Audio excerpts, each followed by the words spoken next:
বেণীমাধব বেণীমাধব তোমার বাড়ি যাব। বেণীমাধব তুমি কি আর আমার কথা ভাবো? বেণীমাধব মোহন বাঁশি তমাল তরুমূলে বাজিয়েছিলে, আমি তখন মালতী স্কুলে। ডেস্কে বসে অঙ্ক করি, ছোট্ট ক্লাস ঘর, বাইরে দিদিমণির পাশে দিদিমণির বর। আমি তখন নবম শ্রেণী, আমি তখন শাড়ি। আলাপ হলো বেণীমাধব সুলেখাদের বাড়ি।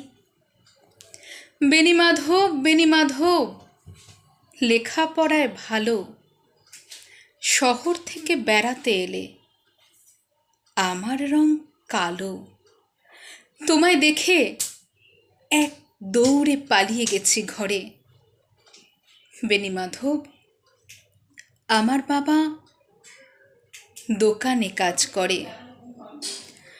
কুঞ্জে অলি গুঞ্জে তবু ফুটেছে মঞ্জরি, সন্ধেবেলা পড়তে বসে অঙ্কে ভুল করি।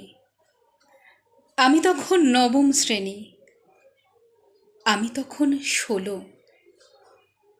ব্রিজের ধারে বেণীমাধব লুকিয়ে দেখা হলো।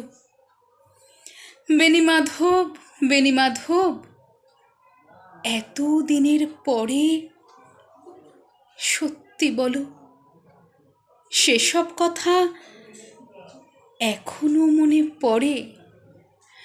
সেসব কথা বলেছ তুমি তোমার প্রেমিকাকে?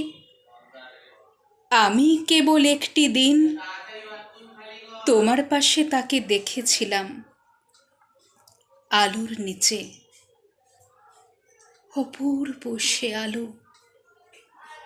স্বীকার করি দুজনকেই মানিয়েছিল ভালো। জুড়িয়ে দিল চোখ আমার, পুড়িয়ে দিল চোখ। বাড়িতে এসে বলেছিলাম ওদের ভালো হোক। রাতে এখন ঘুমোতে যাই,